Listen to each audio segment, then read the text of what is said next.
سید ولد آدم خیر الانام، اس پہ لاکھوں درود، اس پہ لاکھوں سلام۔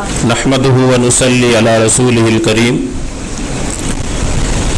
اما بعد فاعوذ بالله من الشيطان الرجيم، بسم الله الرحمن الرحيم، انا نحن نزلنا الذکر وانا له لحافظون۔ معزز حضرات، سامعین کرام، تکمیل حفظ قرآن کی یہ دعائیہ مجلس جو ہر سال منعقد کی جاتی ہے،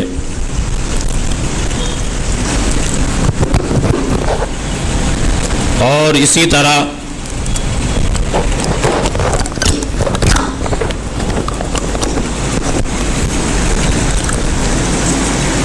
ادارے کا یہ دستور رہا ہے کہ ہر سال تعلیمی سال کے اختتام پر جلسے دستار بندی منعقد ہوتا ہے، اور اس سے پہلے ایک مختصر اور باوقار مجلس تکمیل حفظ قرآن کے نام پر منعقد کی جاتی ہے، جس میں ایک ساتھ حفظ قرآن مکمل کرنے والے بچوں کو بٹھا کر کسی عظیم اور بزرگ شخصیت کی موجودگی میں ان کا حفظ قرآن مکمل کرایا جاتا ہے۔ سابقہ روایات کے مطابق اس سال بھی یہ مجلس منعقد کی گئی ہے، آپ حضرات کو پہلے سے اطلاع دی گئی ہے، اور ماشاءاللہ بہت سے حضرات تشریف لائے اور تشریف لا رہے ہیں۔ میں ان تمام مہمانوں کا اپنی جانب سے اور انتظامیہ کی جانب سے استقبال کرتا ہوں،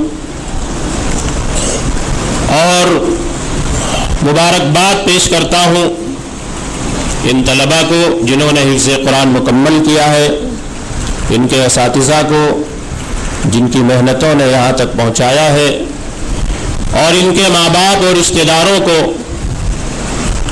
جنہوں نے اپنے بچوں کو حفظ قرآن کے لیے منتخب کیا ہے۔ آج کی اس باوقار اور روح پرور مجلس میں ملک کی ایک نامور اور عظیم عبقری شخصیت مناظر اسلام حضرت مولانا سید محمد معصوم ثاقب صاحب دامت برکاتہم العالیہ، ناظم عمومی جمعیت علماء ہند تشریف لا رہے ہیں۔ میں اپنی جانب سے اور انتظامیہ کی جانب سے ان کا استقبال کرتا ہوں۔ حضرت ملک کی ایک عظیم تنظیم کے ایسے عہدے پر فائز ہیں جو ایک باوقار عہدہ ہے، ناظم تنظیم اور جنرل سیکریٹری جمعیت علماء ہند، اور اس کے ساتھ ساتھ ایک باکمال خطیب، مقرر اور فرق باطلہ کے رد پر جو علماء کام کر رہے ہیں، ان میں ایک نمایاں کام حضرت مولانا مفتی سید محمد معصوم ثاقب دامت برکاتہم العالیہ کا ہے۔ یہ ہماری خوش قسمتی ہے کہ حضرت کی تاریخ ہمیں ملی اور آج وہ ہمارے درمیان تشریف فرما ہے۔ یہ پروقار اور روح پرور مجلس اس ادارے کے ناظم اعلیٰ، ہم سب کے مشفق و مکرم حضرت مولانا مفتی لعیق احمد صاحب قاسمی دامت برکاتہم کی صدارت میں منعقد ہو رہا ہے، اور یہ اساتذہ اور طلباء کا یہ قافلہ حضرت ناظم اعلیٰ کی شفقت و محبت کے ساتھ اور ان کی کامیاب نظامت میں، اور حضرت مولانا حلیم اللہ صاحب قاسمی دامت برکاتہم کی حکمت و بصیرت، حلم اور بردباری کے ساتھ ان کی صدارت میں، اور ناظم تعلیمات حضرت مولانا مفتی حفیظ اللہ صاحب قاسمی کی پرلطف نظامت میں یہ باوقار اساتذہ اور طلباء کا قافلہ اپنی منزل کی طرف رواں اور دواں ہے۔ اسی کا ایک حصہ آج یہ 51 حفاظ کرام کی تکمیل حفظ قرآن کی مجلس ہے، جس میں آپ حضرات تشریف فرما ہے ماشاءاللہ.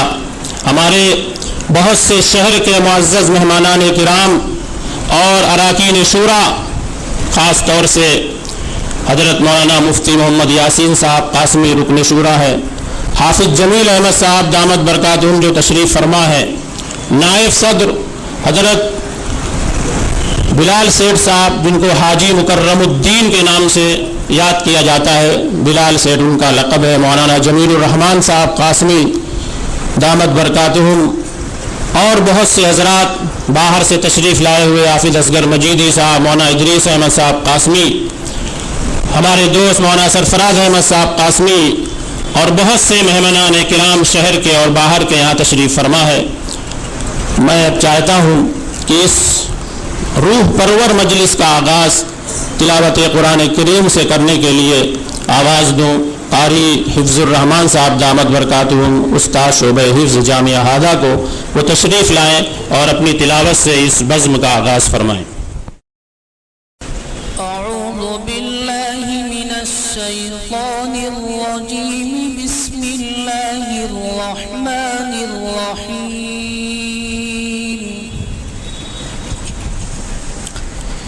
لو انزلنا هذا القرآن على جبل لرأيته خاشعا متصدعا من خشية الله وتلك الأمثال نضربها للناس لعلهم يتفكرون. هو الله الذي لا إله إلا هو عالم الغيب والشهادة هو الرحمن الرحيم. هو الله الذي لا إله إلا هو الملك القدوس السلام المؤمن المهيمن العزيز الجبار المتكبر سبحان الله عما يشركون. هو الله الخالق البارئ المصور له الأسماء الحسنى يسبح له ما في السماوات والأرض وهو العزيز الحكيم. بسم الله الرحمن الرحيم. قل هو الله أحد الله الصمد لم يلد ولم يولد ولم يكن له كفوا أحد. صدق الله کلام اللہ کے بعد میں عربی سوم کے ایک طالب علم محمد عاصم سلمہ کو آواز دیتا ہوں کہ وہ تشریف لائے اور ایک مختصر سی نعت پیش فرمائے. میں جامعہ کے رکن جامعہ کی شورا کے جنرل سیکریٹری حضرت مولانا فیاض احمد صاحب قاسمی دامت برکاتہم اور ان کے خاص دوست رکن شورا حضرت مولانا مفتی منصور احمد صاحب قاسمی دامت برکاتہم کا استقبال کرتا ہوں. چلیے نعتیہ کلام پیش فرمائیے.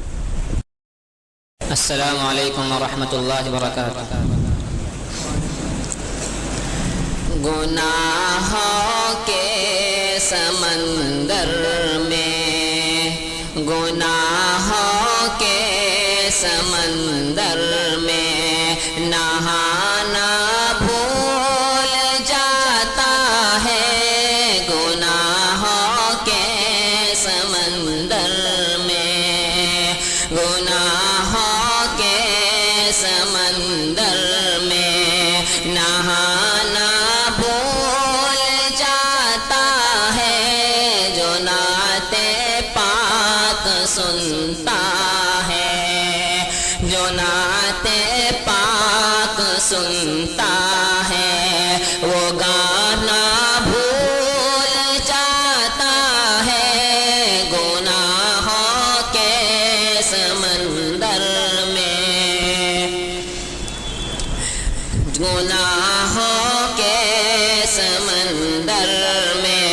نہانا بھول جاتا ہے جو نعت پاک سنتا ہے نشان رہبری دیکھا عمر کا دور آتے ہی نشان رہبری دیکھا نشان رہبری دیکھا عمر کا دور آتے ہی نشان رہبری دیکھا عمر کا دور آتے ہی زمانہ دودھ میں پانی زمانہ دودھ میں پانی ملانا بھول جاتا ہے جو نعت پاک سنتا ہے وہ گانا بھول جاتا ہے جو نعت پاک سنتا ہے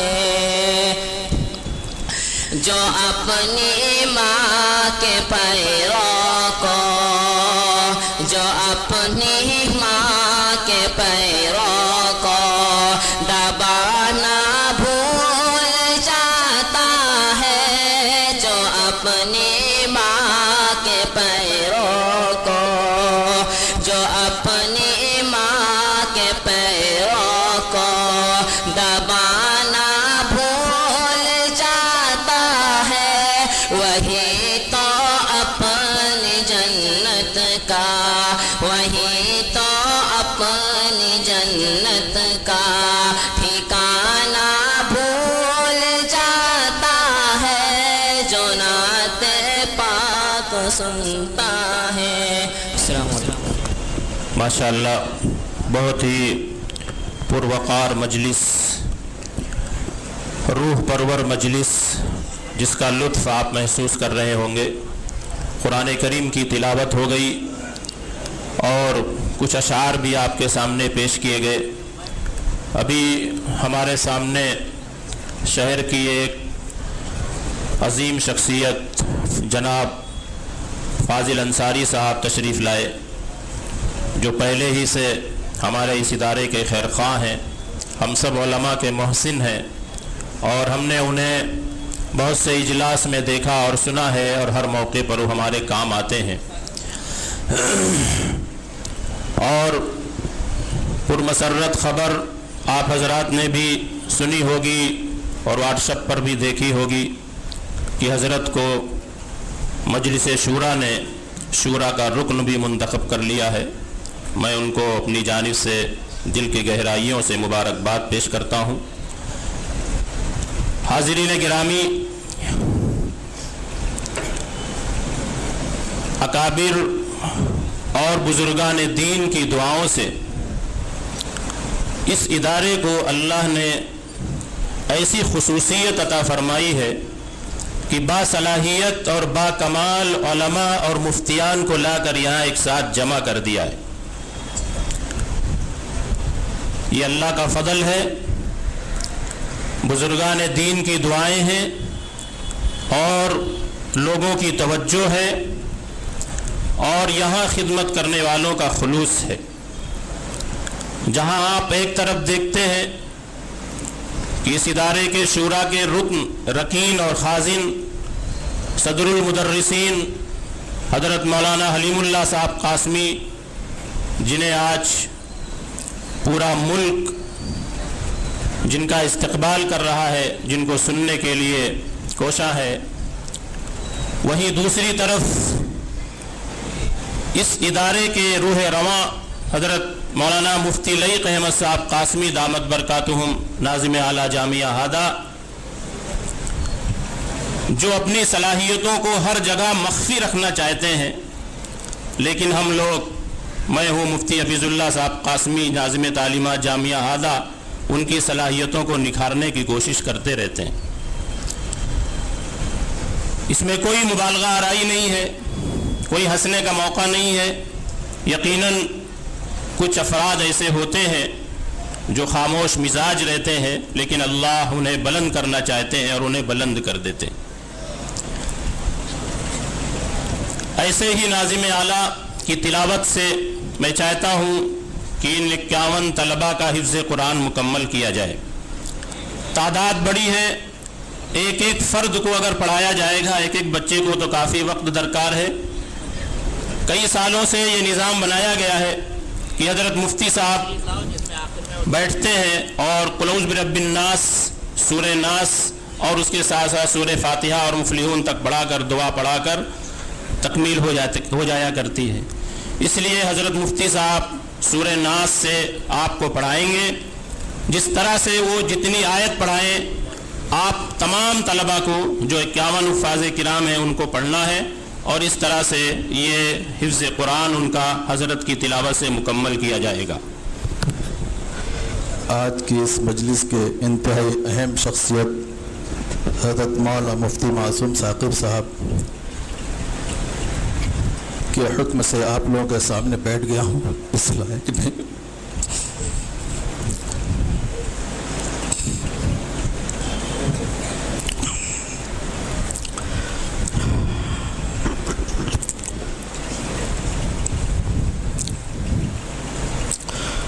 أعوذ بالله من الشيطان الرجيم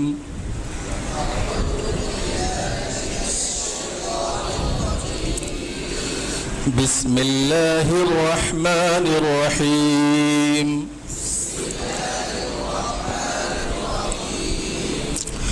قل أعوذ برب الناس ملك الناس إله الناس من شر الوسواس الخناس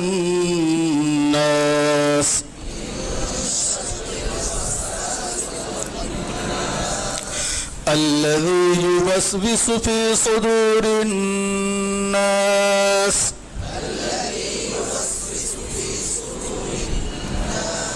من الجنة والناس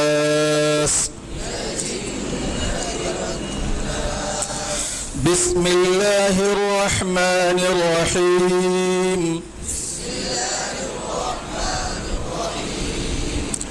الحمد لله رب العالمين الرحمن الرحيم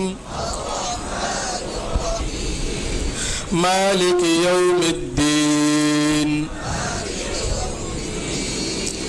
إياك نعبد وإياك نستعين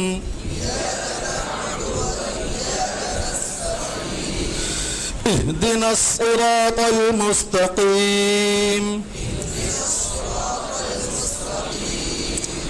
صراط الذين أنعمت عليهم غير المغضوب عليهم ولا الضالين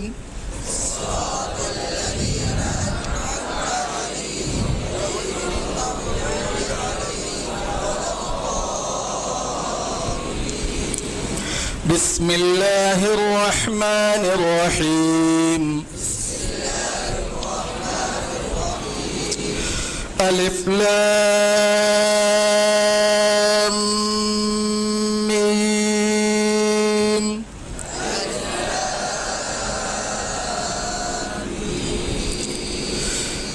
ذلك الكتاب لا ريب فيه هدى للمتقين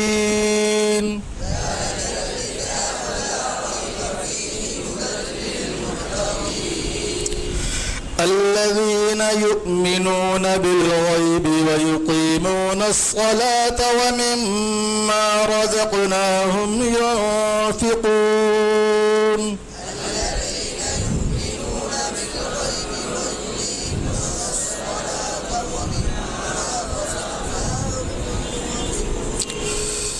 والذين يؤمنون بما أنزل إليك وما أنزل قبلك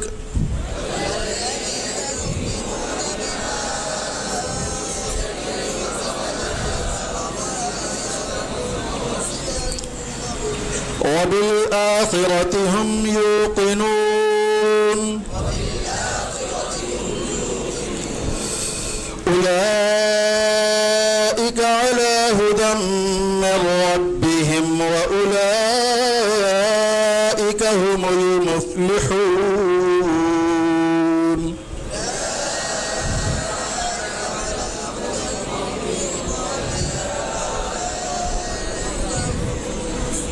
صدق الله العظيم. اللهم آنس وحشتي في قبري، اللهم ارحمني بالقرآن العظيم واجعله لي إماما ونورا وهدى ورحمة.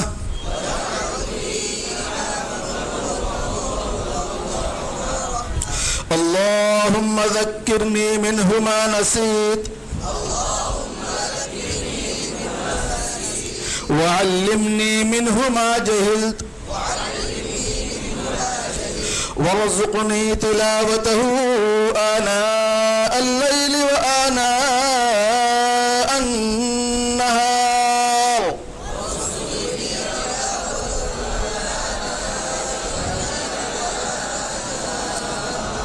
واجعله لي حجة يا رب العالمين.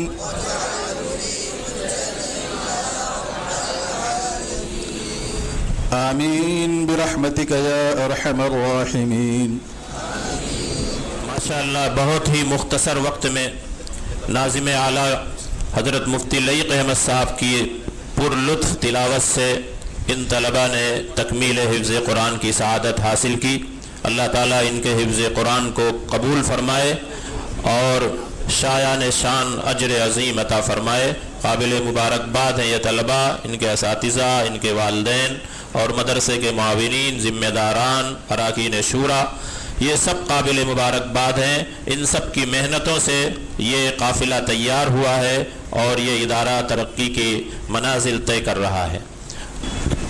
قبل اس کے کہ آج کے اس اجلاس کے مہمان معظم آپ کے سامنے تشریف لائیں، ان کی خواہش ہے کہ اس سے پہلے ادارے کے شورا کے خازن اور صدر المدرسین حضرت مولانا حلیم اللہ صاحب قاسمی دامت برکاتہم العالیہ بلا مبالغہ جن کی حکمت اور بصیرت علم اور بردباری کے ساتھ یہ قافلہ ترقی کے منازل طے کر رہا ہے اور اتحاد و اتفاق کے ساتھ تمام اساتذہ اپنے کاموں میں لگے ہوئے ہیں. ان کو میں دعوت دیتا ہوں کہ وہ تشریف لائیں اور ادارے کا کچھ تعارف آپ حضرات کے سامنے اور مہمان معظم کے سامنے پیش فرمائیں. بسم اللہ الرحمن الرحیم. حضرات علماء کرام، عزیز طلباء، ختم قرآن کی یہ مجلس ہے اور جامعہ کے ناظم اعلیٰ مفتی لعیق احمد صاحب کے ذریعے ختم قرآن ہو چکا ہے، تکمیل ہو چکی ہے اور اب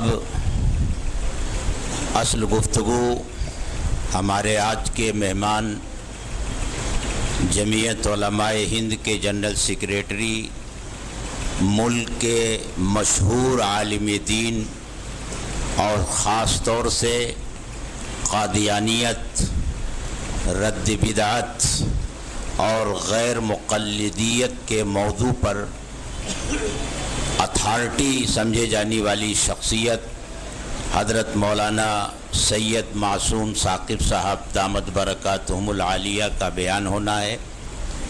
حضرت نے مجھ سے کہا کہ تم کھڑے ہو کر کے مدرسے کے بارے میں، اس کے قیام کے بارے میں، اس کے مؤسس کے بارے میں کچھ باتیں کہو تو میرا بھی ذہن کھل جائے گا اور مجھے جو کچھ کہنا ہوگا میں اس وقت کہوں گا۔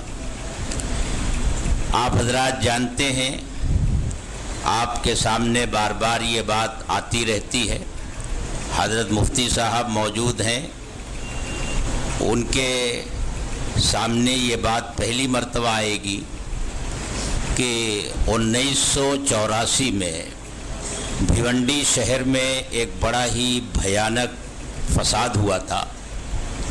فسادیوں نے شہر کے مضافات کو بالکل جلا دیا تھا۔ اس وقت ہمارا یہ علاقہ جہاں یہ مدرسہ ہے یہ شہر سے باہر کا علاقہ تھا، یہاں جھوپڑ پٹی تھی، باہر سے پولیس کے ساتھ فسادی آئے تھے اور اس کنارے سے لے کر اس کنارے تک مکانات کو جلاتے ہوئے چلے گئے تھے۔ ان مکانات کی تعمیر کا مسئلہ تھا۔ شہر کے بہت سے مخیر حضرات نے اپنے اپنے طور سے مختلف علاقوں میں تعمیرات کی۔ ہمارے جامعہ کے جو نائب صدر ہیں حاجی مکرم الدین صاحب، یہ اور ان کے رفقا نے یہ کھنڈو پاڑا میں کام کیا، اور ہماری جامعہ کے جو صدر ہیں حافظ امان اللہ صاحب، جو بیماری کے باوجود تشریف لائے ہیں، پیچھے کرسی پر تشریف فرما ہیں، ان حضرات نے، ان کے ساتھ اور بھی بہت سارے حضرات تھے جنہوں نے بالا کمپاؤنڈ سے متصل یہ سید کمپاؤنڈ کا علاقہ تھا، یہاں کام کیا۔ لیکن اس علاقے میں کام کرنے کے لیے جمعیت علماء سامنے آئی۔ اس علاقے میں اور شہر کے مغربی علاقے میں آدمی نگر وہ بھی جل گیا تھا۔ جمعیت علماء نے فیصلہ کیا تھا کہ اس محلے کو بھی آباد کیا جائے گا اور وہاں کو بھی آباد کیا جائے گا، لیکن وہاں تو کام نہیں ہو سکا، لیکن الحمدللہ یہاں کام ہوا۔ حضرت فدائے ملت رحمۃ اللہ علیہ بار بار یہاں تشریف لائے اور اس محلے کی تعمیر اور پھر یہاں مدرسے کی تعمیر حضرت فدائے ملت رحمۃ اللہ علیہ کے توجہ سے ہی ہو سکی۔ جمعیت علماء مہاراشٹر کو حضرت فدائے ملت نے حکم دیا تھا، جمعیت علماء مہاراشٹر کے سرمایے سے 166 مکانات یہاں بنائے گئے۔ اس وقت شہر میں جو مختلف تنظیمیں تھیں ان میں آپس میں یہ طے ہوا تھا، مولانا فیاض احمد صاحب قاسمی جو اس محلے کی تعمیر کی سرپرستی کر رہے تھے اور حضرت فدائے ملت نے ان کو یہاں کا نگراں بنایا تھا، انہوں نے یہ بتایا کہ یہ فیصلہ ہوا تھا کہ جمعیت علماء بھیونڈی شہر میں چندہ نہیں کرے گی۔ الحمدللہ جمعیت علماء نے بھیونڈی شہر سے کوئی چندہ نہیں لیا۔ حضرت فدائے ملت رحمۃ اللہ علیہ نے اپنی جیب خاص سے کچھ رقم عطا فرمائی اور جمعیت علماء مہاراشٹر کے تعاون سے 166 مکانات یہاں تعمیر ہوئے۔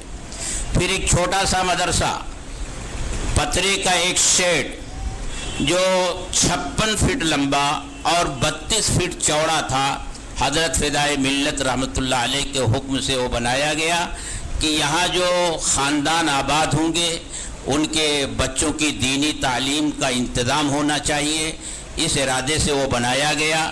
حضرت فدائے ملت نے اس مدرسے کے لیے خاص طور سے 1 لاکھ روپیہ اپنے جیب خاص سے عنایت فرمایا، اس کے سنگ بنیاد میں بھی تشریف لائے، اور جب وہ بن کر تیار ہو گیا تو اس کے افتتاح کے موقع پر بھی حضرت فدائے ملت رحمۃ اللہ علیہ تشریف لائے، اور بار بار حضرت کا آنا یہاں ہوتا رہا۔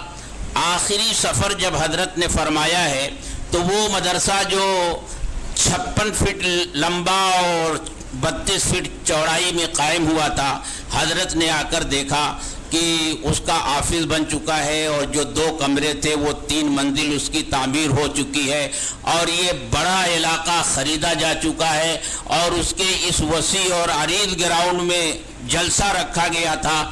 حضرت فدائے ملت رحمۃ اللہ علیہ نے اس وقت جو جمعیت علماء مہاراشٹر کے صدر تھے حاجی شمس الدین آدمی صاحب رحمۃ اللہ علیہ، ان کو مخاطب کر کے بار بار یہ کہا کہ حاجی صاحب دیکھیے، کیا ہم سوچ سکتے تھے کہ وہ چھوٹا سا مدرسہ جو ہم نے یہاں قائم کیا تھا وہ اتنا بڑا ہو جائے گا؟ کیا سوچ سکتے تھے اتنا بڑا ہو جائے گا؟ حضرت فدائے ملت کی آمد ہوتی رہی جب تک وہ زندہ رہے. اس کے ساتھ ساتھ حضرت مولانا قاری سید صدیق احمد باندوی رحمۃ اللہ علیہ بھی آتے رہے، جلسوں میں آتے رہے، دعائیں ان کی ملتی رہی. اور یہ مدرسہ حضرت نے فرمایا تھا کہ مجاہد ملت رحمۃ اللہ علیہ کی یادگار میں کوئی مدرسہ نہیں ہے. اس مدرسے کا نام اگر سراج العلوم ہے تو نیچے لکھو بیادگار مجاہد ملت حضرت مولانا حفظ الرحمان سیوہاروی. تو یہ مدرسہ سراج العلوم بیادگار مجاہد ملت مولانا حفظ الرحمان سیوہاروی قائم ہوا. حضرت فدائے ملت تشریف لاتے رہے، حضرت قاری سید صدیق احمد باندوی رحمۃ اللہ علیہ تشریف لاتے رہے، دعائیں دیتے رہے. مجھے یاد ہے جب یہ میدان نہیں تھا، یہ جگہ ہم کو نہیں ملی تھی، جلسہ اس روڈ پر ہوا کرتا تھا.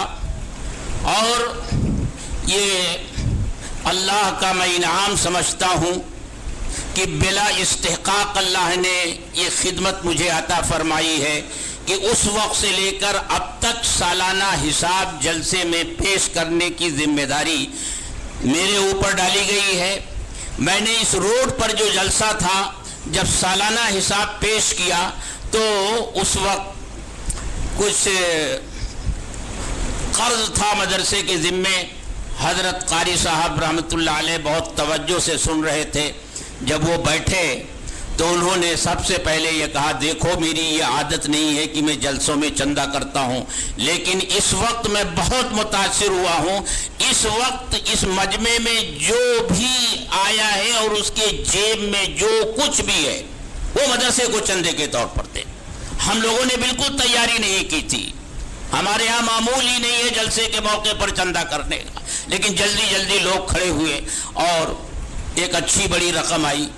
تو حضرت قاری صاحب کی توجہ، مولانا حفظ الرحمان سیوہاروی رحمۃ اللہ علیہ کی یادگار میں حضرت فدائے ملت رحمۃ اللہ علیہ کی توجہ، میں کہتا ہوں ان اکابر ثلاثہ کی توجہ کی برکت کا نتیجہ ہے کہ وہ مدرسہ جو ایک استاد اور چند بچوں کے ذریعے شروع کیا گیا تھا آج وہ اتنا بڑا قافلہ بن گیا ہے.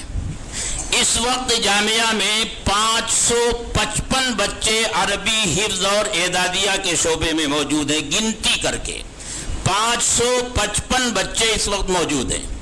1500 کے قریب بچے پرائمری اور ہائی اسکول میں پڑھ رہے ہیں. 84-85 کا سب ملا کر ہمارا اسٹاف ہے. 11 شعبے درجے حفظ کے ہیں. عربی پنجم تک ہم پڑھاتے ہیں، لیکن ہر کلاس میں 2 ترتیب ہے. فارسی کی 2 ترتیب، عربی اول کی 2 ترتیب، عربی دوم کی 2 ترتیب، سوم کی 2 ترتیب، چہارم اور پنجم وہاں ایک ترتیب ہے. باقی نیچے 2 ترتیبیں ہیں. اچھی خاصی تعداد طلبہ کی ہے. اور یہ اس جامعہ کی تعلیم اور یہاں پانے والی جو تربیت ہے اس کا یہ اثر ہے کہ لاک ڈاؤن کے بعد اکثر مدارس میں یہ شکایت رہی کہ طلبہ کی تعداد کم ہو گئی، لیکن الحمدللہ ہمارے یہاں کم نہیں ہوئی، بڑھی، بلکہ ہم کو بچوں کو واپس کرنا پڑا. اتنا بڑا قافلہ ہے جو چل رہا ہے. سال کا پچھلے سال کا جو خرچ تھا وہ 2.25 کروڑ روپے تھا. اس سال تو مہنگائی بڑھ گئی ہے. ابھی سالانہ جلسہ 18 فروری کو ہونے والا ہے، اس میں پورے سال کا حساب آپ حضرات کے سامنے آئے گا، وہ اس سے بھی زیادہ ہوگا. تو یہ ہے ہمارے بچے عربی پنجم پڑھنے کے بعد دارالعلوم جاتے ہیں، مظاہر علوم جاتے ہیں. اور اس وقت بہار جانا ہوتا ہے ہم لوگوں کا مختلف موقعوں پر. ارریہ میں چلے جائیے، پورنیہ میں چلے جائیے، مدھوبنی میں چلے جائیے، جہاں جائیے تو وہاں اپنے پڑھے ہوئے بچے گھیر لیتے ہیں. میں نے بھی آپ کے ہاں تعلیم حاصل کی، میں نے بھی آپ کے ہاں تعلیم حاصل کی. انصار محلہ کی اس بستی میں چلنے والا یہ مدرسہ، اس کا فیض پورے ہندوستان میں پہنچ رہا ہے، اور شورا کے ارکان، یہاں کے اساتذہ اور یہاں کے خادم اور یہاں کام کرنے والے لوگوں کی بے لوث خدمات، ان کی توجہات کا یہ نتیجہ ہے۔ ایک طرف اکابر ثلاثہ کی دعائیں، ان کی توجہات، اور دوسری طرف مخلص اسٹاف اور ہمارے جو ارکان شورا ہیں، میں ان کی تعریف کروں گا۔ میں نے بہت سے مدرسوں میں دیکھا ہے کہ جب کوئی مسئلہ اساتذہ کے تعلق سے، ان کی تنخواہوں میں اضافے کے تعلق سے آتا ہے تو وہاں ارکان شورا ہی ان کی تنخواہوں میں اضافہ کے سلسلے میں رکاوٹ بنتے ہیں۔ یہ میں اپنے تجربے کی بات کرتا ہوں، لیکن یہ ادارہ ایک ایسا ادارہ ہے جب بھی اس موقع پر کوئی بات آتی ہے، ہمارے ارکان شورا کی طرف سے دل کھول کر ان کے مسائل پر غور و فکر کیا جاتا ہے، اور اپنے محدود وسائل کے مطابق ان کی تنخواہوں میں اضافہ بھی ہوتا ہے، ان کی ضروریات کا خیال رکھا جاتا ہے۔ یہ ہے ایک چھوٹا سا ادارہ جس میں حضرت آپ تشریف لائے ہیں۔ حضرت فدائے ملت سے آپ کا بڑا خصوصی تعلق رہا ہے۔ جمعیت علماء کا جی حضرت فدائے ملت سے آپ کا خاص تعلق رہا ہے۔ اور ایک خاص بات اور، اس وقت جمعیت علماء ہند یا جمعیت علماء مہاراشٹر، جہاں بھی کوئی سیلاب آتا ہے، تباہی مچتی ہے، تو تعمیر مکانات کا کام ضرور شروع کرتی ہے۔ آپ حضرت جمعیت سے بچپن سے جڑے ہوئے ہیں، لیکن آپ کو علم ہے کہ پہلے جمعیت علماء کا یہ کام نہیں ہوتا تھا، تعمیر مکانات کا۔ مجھے یہ بتایا گیا کہ تعمیر مکانات کا سلسلہ یہاں سے شروع ہوا ہے۔ سب سے پہلے جمعیت علماء نے مکان بنانے کا کام جو شروع کیا ہے وہ جمعیت کالونی سے شروع کیا ہے، اور آج پورے ملک میں جمعیت علماء جہاں بھی کوئی موقع آتا ہے مکانات کی تعمیر کرتی ہے۔ تو حضرت آپ اس جمعیت علماء کے جنرل سیکریٹری ہیں۔ حضرت فدائے ملت کے ساتھ بڑا گہرا تعلق رہا ہے، اور جمعیت علماء کا قائم کیا ہوا یہ ادارہ ہے۔ جمعیت کالونی جمعیت علماء کی بسائی ہوئی ہے، یہ ادارہ جمعیت علماء کا قائم کیا ہوا ہے، لہذا اس ادارے کی مؤسس جماعت جمعیت علماء ہے، اور اس کے سابق صدر محترم حضرت فدائے ملت مولانا سید اسعد مدنی رحمت اللہ علیہ ہیں۔ حضرت یہ آپ کے سامنے ہے، بچوں نے ختم کیا، اس سال 51 بچے ہیں، اور ہر سال تقریباً 51، 55، 60 بچے حافظ قرآن ہوتے ہیں۔ اور ایک بات اور، لاک ڈاؤن جب لگا تو بہت سے مدرسے ہندوستان میں ایسے ہیں جنہوں نے اپنا نظام بند کر دیا، اساتذہ کو ان کے گھروں پر بھیج دیا، تنخواہیں بند کر دی، اور یہ کہہ دیا کہ جن کو بلایا جائے گا وہی آئیں گے۔ اور اس موقع پر مدرسے کے ذمہ داروں نے چھٹنی کا کام کیا، جن اساتذہ کو وہ نہیں چاہتے تھے ان کو بلایا ہی نہیں، طلبہ کو بھی بھیج دیا۔ لیکن الحمدللہ ہماری شورا نے یہ فیصلہ کیا کہ مدرسہ بند نہیں کیا جائے گا، جو بچے یہاں ہیں ان کو پڑھایا جائے گا، اور اساتذہ کو پوری تنخواہ دی جائے گی، اور تنخواہ ہی نہیں دی جائے گی۔ لاک ڈاؤن ختم ہو رہا تھا، اس وقت تنخواہیں تو دی جاتی رہی، تنخواہوں میں اضافہ بھی کیا گیا۔ الحمدللہ اس سب کی یہ برکت ہے، نیت کی یہ برکت ہے کہ اللہ تبارک و تعالی ترقی کی منازل کی طرف اس ادارے کو لے جا رہا ہے۔ اللہ تعالی نظر بد سے اس کی حفاظت فرمائے، دن دونی رات چوگنی ترقی عطا فرمائے۔ اب میں حضرت سے گزارش کرتا ہوں کہ حضرت تشریف لائیں اور اپنے خیالات کا اظہار کریں۔ شریف پڑھ لیں۔ اللہم صلی علی محمد وعلی آل محمد کما صلیت علی ابراہیم وعلی آل ابراہیم انکا حمید مجید۔ اللہم بارک علی محمد وعلی آل محمد